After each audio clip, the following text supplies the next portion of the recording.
Pastor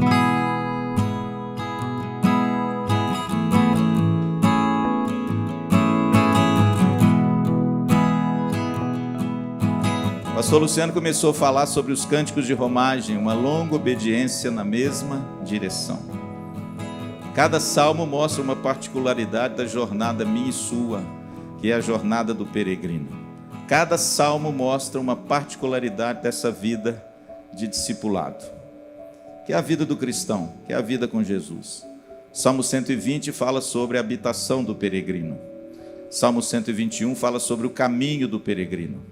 Salmo 122 fala sobre o destino do peregrino. Salmo 123 fala sobre o caráter do peregrino. Salmo 124 fala sobre as lembranças e a memória do peregrino. Salmo 125 fala sobre a segurança do peregrino. Os que confiam no Senhor são como os montes de Sião, firmes para sempre, não se abalam. Assim, diz o texto no Salmo 125, assim o Senhor em derredor do seu povo, desde agora e para sempre. Pastor, esse salmo fala de quê? Que você está seguro em Cristo, amém?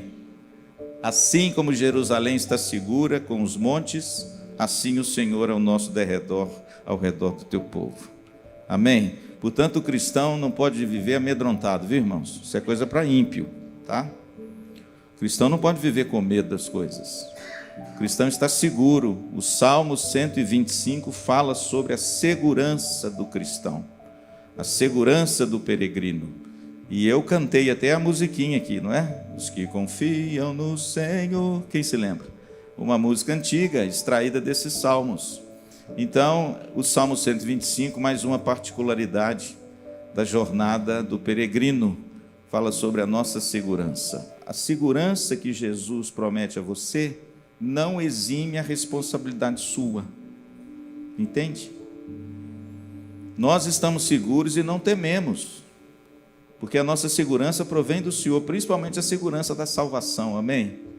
Uma vez salvos, salvos para sempre. Essa é a doutrina da teologia reformada e eu entendo que é bíblico.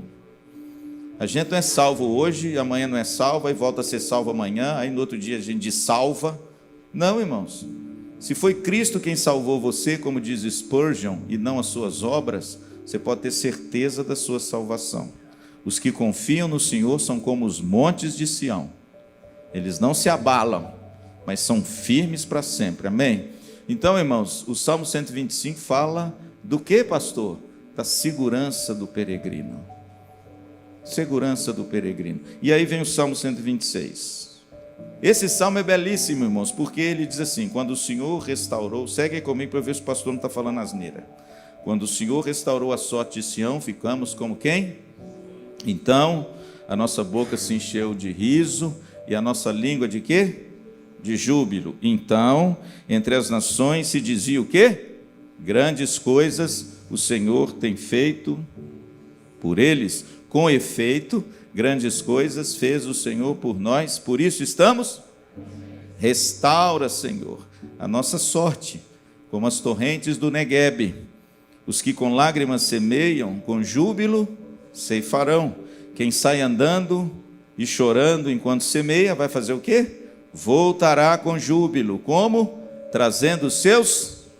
Note quantas vezes existe a palavra alegria e júbilo nesse salmo. Marca aí, quantas vezes? Quantas vezes?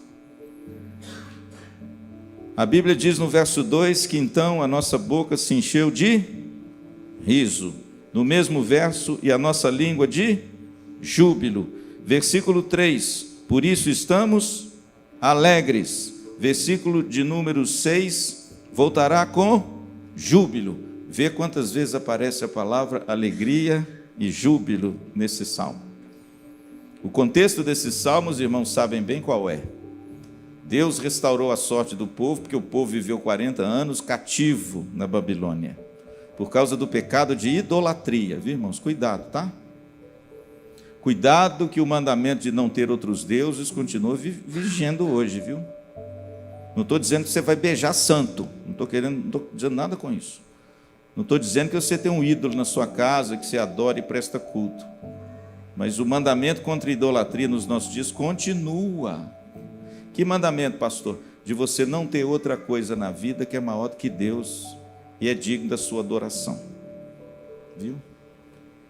Deus, irmãos, Ele quer ser o alvo das nossas orações e adorações. Glória somente a Ele. Ele deve ser o único merecedor de todas as nossas afeições, das nossas melhores realizações, tudo por Ele, tudo para Ele, tudo para a glória dEle. Quando a gente introduz uma outra coisa, que a gente começa a viver em torno dela, cuidado, que pode ser o seu ídolo. Mas esse salmo fala de que o povo, depois de 40 anos, aprendeu a lição. Você quer ver um dado histórico bonito na nação de Israel? Quando o povo restaurou a sorte de Sião e trouxeram-os de volta para Jerusalém, nunca mais o povo de Israel adorou outros deuses. Sabe o que significa isso, Marcelo? Aprendi a lição. E o texto diz, irmãos, que quando eles voltaram para a terra, esse salmo foi composto e foi introduzido nos cânticos de romagem. Imagine você exilado em terra estranha, longe de tudo, longe de todos, longe do templo, longe da família, longe da terra, onde que para o judeu tem tanto significado, porque Deus diz para Abraão: vai para uma terra que eu te darei. E aí, irmãos, quando eles voltaram, o salmo foi composto. E esse salmo explode em hinos de júbilo e alegria. Pastor, qual é a particularidade da jornada do peregrino que esse salmo nos aponta? Ele fala sobre a alegria do peregrino. Essa é a ênfase do salmo. Esse salmo fala sobre essa alegria que tomou conta do coração desses homens. E essa alegria do peregrino, irmãos, hoje, ela não provém de circunstâncias externas, mas ela também, a semelhança do povo de Israel, provém da obra maravilhosa que Cristo realizou na sua vida. Assim como Deus trouxe o povo de volta lá da Babilônia, depois do exílio, e eles se exultaram com isso, nós também estamos alegres. Por quê? Porque Cristo nos libertou do império das trevas. Cristo nos deu uma nova pátria, uma nova terra, um novo Senhor, novas afeições. Por isso também nós estamos alegres. Portanto, irmãos, esse salmo fala dessa alegria que foi tomada na vida do cristão por causa da nossa união com Cristo e porque a gente experimenta essa redenção maravilhosa. Falei agora na escola dominical, se você teve oportunidade de estar aqui, falei agora sobre o texto de Filipe com Eunuco. Quem estava aqui na escola dominical? Deixa eu ver. Falei do texto do Filipe com Eunuco, quando Filipe chega perto do Eunuco e ele diz assim: olha, você compreende o que você está lendo? Ele falou: como é que eu vou compreender se não tem ninguém que me explica? Porque Filipe estava lendo o profeta Isaías. Aí ele disse assim: olha, entra aqui. Convidou Filipe para entrar no carro e explicar. Aí a Bíblia diz que Filipe começou a explicar, e a partir de Isaías, a Bíblia diz que ele revelou ao eunuco Jesus. Aí num determinado momento da viagem, o eunuco vira para Filipe e fala assim: o que me impede de ser batizado? Aí Filipe vira para ele e fala assim: olha, se você crê de todo o coração que Jesus Cristo é o Filho de Deus, você pode ser batizado. Aí ele fez a primeira confissão de fé da história da igreja primitiva: eu creio que Jesus é o Filho de Deus. O texto diz que eles desceram do carro, pararam o carro, mas não é carro coisa não, viu gente? É uma carrocinha. Parou o carro, irmãos, a Bíblia diz que Filipe tinha um rio, não pensa que é rio de Brasil não, viu irmãos? É um filete d'água miserável lá de Israel. O texto diz que eles desceram do carro e Filipe batizou o eunuco. Ah, irmãos, mas o texto é bonito. Se você for lá em Atos, capítulo de número 8, no finalzinho do versículo 26, você vai dizer assim: e o eunuco foi embora tomado de grande júbilo. Sabe o que significa isso, irmãos? O cristão não pode ser um sujeito surumbático, não. Me ajuda aí. O cristão não pode ser um sujeito que você olha para ele e está sempre com o perfil caído, não, irmãos. O cristão tem que ser uma pessoa que exulta na alegria da sua salvação, amém? O cristão tem que ser uma pessoa que experimenta aquilo que o Hernandes diz, uma alegria ultra circunstancial, uma alegria que não se baseia se tudo vai bem ou se tudo vai mal. Porque a alegria do cristão, irmãos, está em Cristo e na obra da redenção gloriosa da qual eu fui alvo, amém? Lembra que Davi, irmãos, quando pecou, e Davi, quando fez aquela coisa terrível que maculou o currículo de Davi, quando ele foi confrontado com Natã, irmãos, e se arrepende, né?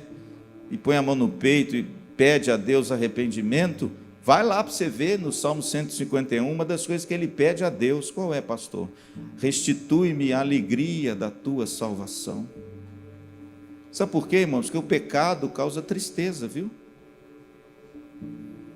Eu fico muito preocupado quando eu encontro com muitos crentes e não consigo ver nenhum esboço de alegria, essa alegria que tem que tomar conta dos nossos afetos, irmãos. A pessoa está sempre para baixo. Cuidado, querido. Uma das fontes de retirar a alegria do cristão é o pecado. O pecado entristece. O pecado limita. O pecado humilha. O pecado faz cair o semblante. O pecado afasta da fonte da verdadeira alegria. E talvez, aqueles que andam por aí cabisbaixos, seja fruto do pecado. Arrepende, deixa, volte-se para Cristo, e Ele vai devolver a você a alegria da salvação, amém? Salmo 126, irmãos, fala dessa alegria. Agora tem uma coisa aqui que eu quero dizer para vocês. Essa alegria também acontece permeadas de momentos de tristeza. A nossa alegria não é aquela coisa assim, que você tem que ficar rindo e alegre o tempo todo. Não. A alegria desse texto e o júbilo não é apenas você se externalizar nos seus lábios e no seu rosto um estado assim de contentamento. Você pode passar sim por lutas e tristezas profundas, mas em meio a elas, como diz Paulo, sempre alegres. Amém? Porque se você olhar o Salmo ele é dividido em duas partes. Versículo 1 a 3, ele fala desse júbilo que Deus realizou no coração do crente pela obra de Cristo. A primeira coisa é o encantamento. Quando o Senhor restaurou a sorte de Sião, ficamos quem sonha. Esse encantamento que a gente tem quando Cristo entra na nossa vida, a vida nossa, irmãos, se torna um encanto, uma coisa linda. E essa é a primeira reação da pessoa que tem um encontro com Cristo, o encantamento. Ficamos como quem sonha, nossa boca se encheu de riso, nossa língua se encheu de júbilo. Mas, irmãos, o encantamento não é apenas o que acontece com você. Você agora tem que produzir fruto. A obra que Cristo realizou em você se evidencia nos frutos. Quem sai andando e chorando enquanto semeia. Está vendo? Que no processo de frutificação pode haver dores. Choro. É ou não é? Quantas lágrimas, irmãos, você já derramou por pessoas ou por você mesmo, ou por períodos difíceis que você enfrentou nesse processo de produzir fruto para Cristo? Talvez dentro da sua casa, talvez com o seu cônjuge, talvez momentos de dificuldade, irmãos, onde você de repente semeou algo de Deus e recebeu em troca truculência, desdenho. E aí você derramou lágrimas. Não, pastor, a vida cristã é uma vida de alegria, mas permeada essa alegria, por causa dessa produção de fruto, a Bíblia diz quem sai andando e chorando. Faz parte. Não ache que a dor e o problema e a dificuldade da sua vida é fruto de algo do diabo, porque você está desviado. Não, irmãos, a nossa vida é uma vida em curso. E no curso da nossa vida tem momentos difíceis, dolorosos. Mas o que a Bíblia está dizendo é que mesmo esses momentos dolorosos, enquanto a gente lança a semente, a gente tem uma promessa de colher frutos com alegria e júbilo. Amém? Quantos momentos difíceis você passou e você viu que esses momentos difíceis fizeram de você uma pessoa melhor, não é? Quem sai andando e chorando enquanto semeia, voltará com júbilo, trazendo os seus feixes. Sabe o que significa isso, irmãos? até o sofrimento do crente é alegre. Por isso, irmãos, esse salmo é tão significativo e tão bonito. Por isso que o Salmo 126, ele trata da alegria do cristão. Vamos para o 127? Se o Senhor não edificar a casa, vamos lá. Em vão trabalham os que nela edificam. Estão comigo aí? Se o Senhor não guardar a cidade, em vão o quê? Vigia a sentinela. Inútil vos será levantar de madrugada, repousar tarde e comer o pão que penosamente granjeastes. Aos seus amados ele o dá enquanto dormem. Vamos ler o 3? Herança do Senhor são os filhos, o fruto do ventre o seu galardão. Como flechas na mão do guerreiro, assim os filhos da mocidade. Feliz o homem que enche deles a sua aljava, não será envergonhado quando pleitear os inimigos à porta. Esse salmo é um salmo bonito, o único salmo de Salomão da Bíblia. Salomão escreveu muitas coisas bonitas, cantares, provérbios, mas um salmo só, é esse aí. O salmo de número 127, ele é o salmo de Salomão, e foi inserido no cântico de romagem. Por quê? Porque Salomão foi um trabalhador, não foi? Salomão entendeu, irmãos, que ele recebeu de Deus uma incumbência grande. Qual foi, Cris? O que Salomão fez? Além de ter 1000 mulheres, né? Deus que me perdoe. Mas o que Salomão fez, onde você entende que ele foi um trabalhador? E, irmãos, foi dado a ele a graça de construir o quê? O templo. Davi arregimentou tudo o que precisava, mas coube a Salomão fazer o quê? Construir o templo. Agora uma coisa boa para a escola dominical. Quantos anos que ele gastou edificando o templo? O templo, 7 anos. Está lá em 1 Reis, capítulo 3. Salomão demorou 7 anos, irmãos, construindo o templo do Senhor, mas ele também construiu todas as instalações da administração de Jerusalém, os seus palácios, o sistema administrativo, tudo que precisaria para ter um estado governado de forma bem governada. E ele demorou quantos anos? 13 anos. Olha que coisa interessante, irmãos. 7 anos para construir o templo e 13 anos para construir o quê? Os seus palácios. Agora preste atenção numa coisa que eu não vou me demorar. Primeiro ele construiu o templo.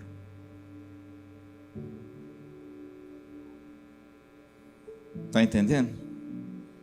Primeiro, irmãos, ele se dedicou a fazer o quê? Construir a casa do Senhor. Construir o templo do Senhor. E ele demora 7 anos, irmãos, construindo o templo. E depois que ele termina, está lá em 1 Reis, pode ler lá que você vai ver. Quando ele termina de construir o templo, Salomão começou a edificar os seus palácios. E demorou 13 anos para edificá-los. 13, pastor, quer dizer que os palácios de Salomão foram mais suntuosos do que o templo? Não, irmãos, é porque no templo, Davi já tinha colocado o material todo e os homens todos para construir. Assim fica fácil, né? Se Deus quiser, a partir de... Se Deus quiser, a partir de julho de 2024, nós vamos começar as obras da IPVO nova. Amém? Amém. Quando eu falar amém desse jeito, irmão, vocês dão um amém assim, estrondoso, para animar. Entendeu? E aí o povo fala assim: pastor, quanto tempo vai demorar para acabar esse negócio? Depende. Vocês entenderam, né? Se eu tiver tudo que Davi colocou lá e os homens que Davi colocou para construir o templo, talvez 1 mês, né? Aí 1 mês nós vamos para a igreja nova. Tem dinheiro, tem homem, tem material, constrói rápido. Agora, irmãos, o seu pai Davi fez isso com o templo, não fez isso com os palácios de Salomão. Está vendo por que ele demorou 13 anos? Ele teve que começar tudo do zero. E ele demorou muito tempo. Faz a conta, 13 e 7... é um construtor ou não é? Está vendo que esse salmo fala de trabalho? Se o Senhor não edificar a casa, em vão trabalham os que nela edificam. Se o Senhor não guardar a cidade, em vão vigia a sentinela. Agora, irmãos, preste atenção, esse salmo fala sobre uma particularidade do peregrino da jornada. Qual é? O trabalho do peregrino. O peregrino é um homem que trabalha. Agora, tem um detalhe nesse texto, irmãos, que você precisa se apropriar dele. O trabalho, à luz da Bíblia, do Velho e do Novo, nunca foi um fim em si mesmo. Nunca. O trabalho é uma forma de você manifestar o mandato cultural de Deus nessa terra, cuidando dessa terra, cuidando da sociedade, cuidando da sua família. Ele tem um fim. O trabalho nunca é um fim em si mesmo. Isso é a primeira coisa. Portanto, se você ama o trabalho mais do que tudo, o seu trabalho é o seu ídolo. Viu? O seu trabalho é o seu ídolo. A segunda coisa que a Bíblia nos ensina é que o trabalho do homem, ele nunca é divorciado do trabalho que primeiro Deus está fazendo. Em outras palavras, o nosso trabalho é entrar no trabalho de Deus. E quando nós entramos no trabalho que Deus está fazendo, o nosso trabalho tem garantia de sucesso. Por quê? Porque é Deus que começou a boa obra. E nós entramos nessa obra, então essa obra vai ser concluída. Em outras palavras, somos cooperar de uma obra que não é nossa. Isso é bonito, irmãos, demais. Sabe por quê? Isso nos liberta de achar que o trabalho é tudo na nossa vida. Isso nos liberta de fazer do trabalho um ídolo. Isso nos liberta, irmãos, de pensar que o nosso trabalho é fruto do nosso braço apenas. Se o Senhor, olha o que o texto diz, não edificar, não construir, em vão eu estou construindo. Irmãos, como a sociedade e alguns crentes precisam ouvir isso, sabe por quê? Porque nós fomos chamados para entrar no trabalho de Deus, é Deus quem faz. E eu coopero com Ele, na obra que Ele está fazendo. E aí, irmãos, aí a coisa acontece de forma natural. E aí eu não me desgasto, não fico doente, não fico com burnout, não fico com ansiedade, não fico com depressão. Sabe por quê? Porque é o trabalho de Deus. Que eu entrei nele, sou cooperador, entende? Lembra de Jesus lá? Meu pai trabalha até agora e eu trabalho também. Mas tem gente que não gosta desse versículo, não sabe por quê? Porque pensa que o trabalho é dele. Você está entendendo? Portanto, meus irmãos, esse salmo é muito precioso e como ele precisa ser pregado hoje. Esse salmo fala sobre o trabalho do peregrino, mas esse trabalho, irmãos, consiste em entrar no trabalho que Deus já começou. Porque se Deus começou o trabalho, irmãos, cooperar com Ele é uma bênção, amém? Vamos voltar para Salomão? Olha só, por que foi fácil construir o templo? Porque o trabalho de Deus no coração do seu pai Davi já foi feito antes, Estão vendo a imagem? Porque o trabalho de Deus já foi feito. E Salomão entrou no trabalho que Deus já tinha feito no meio do povo. Depois você vai lá em Crônicas. Irmãos, a coisa é linda. Você vai lá em Crônicas, a Bíblia diz que Davi fez um apelo para o povo. Trazer dinheiro, trazer oferta, trazer tudo para o templo, para construir o templo. Ele faz um apelo bonito, irmãos. A Bíblia diz que o Espírito Santo tomou o coração do povo, começou a trazer oferta, começou a trazer oferta, até Davi falar assim, para! Aleluia! Estou pensando nisso, aleluia! Estou animado. Até Davi falou assim, para gente, para, já tem oferta demais, para! O que é isso, pastor? Deus trabalha? É ou não é? Deus trabalhando, irmãos. Aí trouxeram tudo aí, Salomão. Davi chega perto do menino e fala assim, meu filho, deixa eu falar uma coisa, você é homem. Está lá, viu? Não é nada o pastor Luciano coisa não. Ele diz assim, seja homem, faça a obra, ser forte e corajoso. E de novo ele fala assim, seja homem. Sabe por quê? Porque Deus já fez o trabalho todo que precisava fazer. Você só tem que entrar no trabalho de Deus. Amém?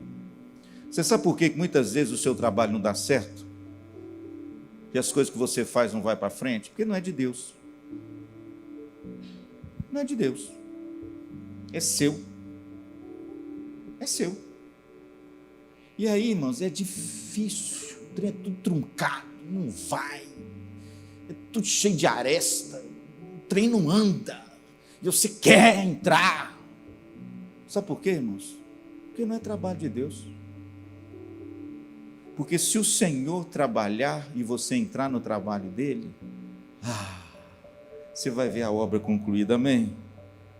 Olha a ênfase do texto, meu filho, pelo amor de Deus. Se o Senhor não edificar a casa, em vão você trabalha, em vão.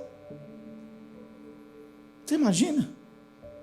Imagina, irmãos, que mensagem que vai na contramão desse mundo, que tem exigido hoje do homem cada vez mais uma meta, um trabalho, uma meta, um trabalho, uma meta, trabalho e meta, e meta, e meta. Aí o sujeito explode, porque ele não aguenta. Aí vem a Bíblia e diz assim: Deus trabalha, e Ele quer que você entre no trabalho de Deus, porque se você entrar no trabalho de Deus, as coisas serão leves. Amém? Terminarei. Agora, por favor, irmãos, o Salmo 128 não precisa nem falar, né? O que fala o Salmo 128? Bem-aventurado o homem que teme ao Senhor e anda nos seus, do trabalho de tuas mãos, feliz serás e tudo te irá. E a esposa? No interior da tua casa, ele é como o quê? Videira frutífera. E os teus filhos, como é que é? Como rebentos da oliveira, ao redor da tua mesa. Eis como será abençoado o homem, o quê? Que teme ao Senhor. O Senhor te abençoe desde Sião, para que vejas a prosperidade de Jerusalém, durante os dias da tua vida, e veja os filhos de teus filhos, paz sobre Israel. Olha que bonito, irmãos.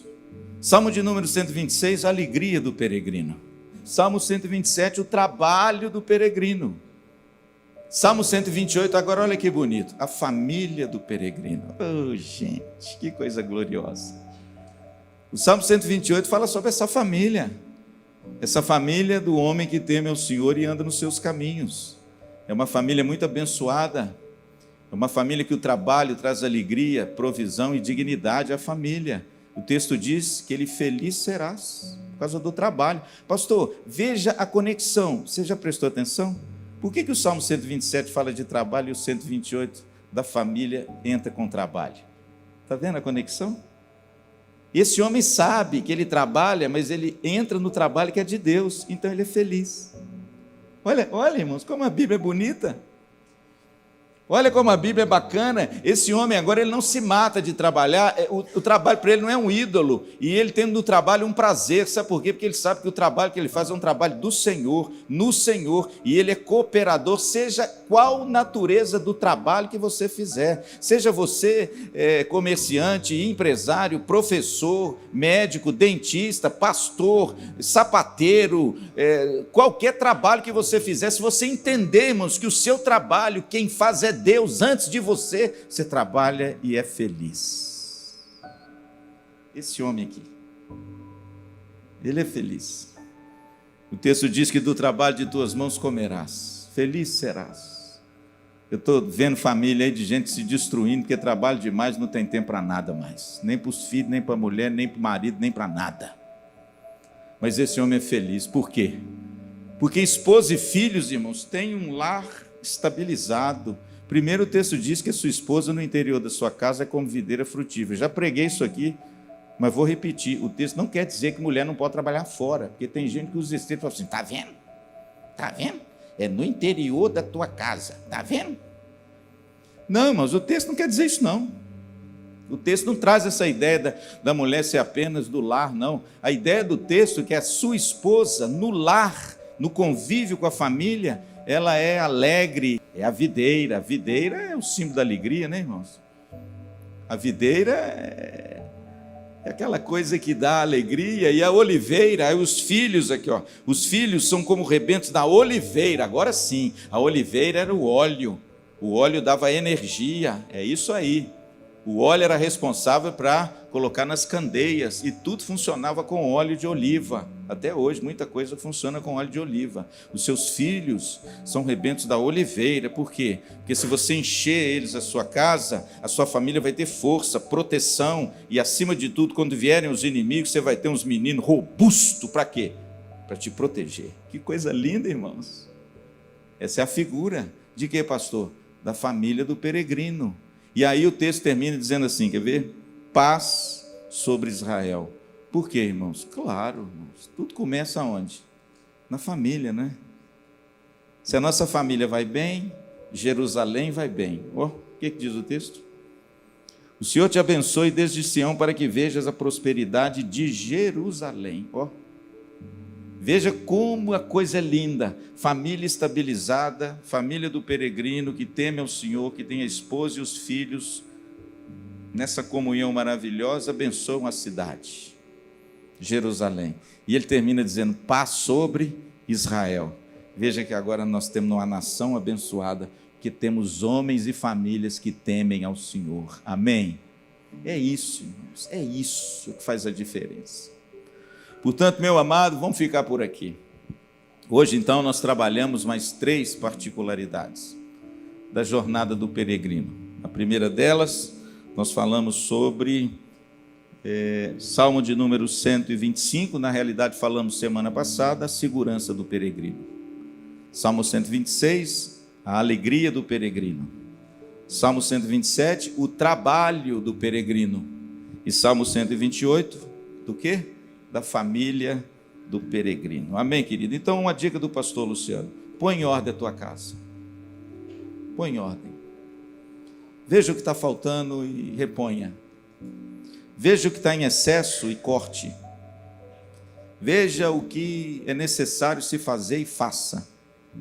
Veja o que é necessário tirar o pé e tire. Porque tudo começa no seio da família. A família do peregrino tem que ser uma família que bendiz o Senhor, abençoa a cidade, abençoa a nação, porque é assim que Deus espera que eu e você vivamos no presente século. Amém?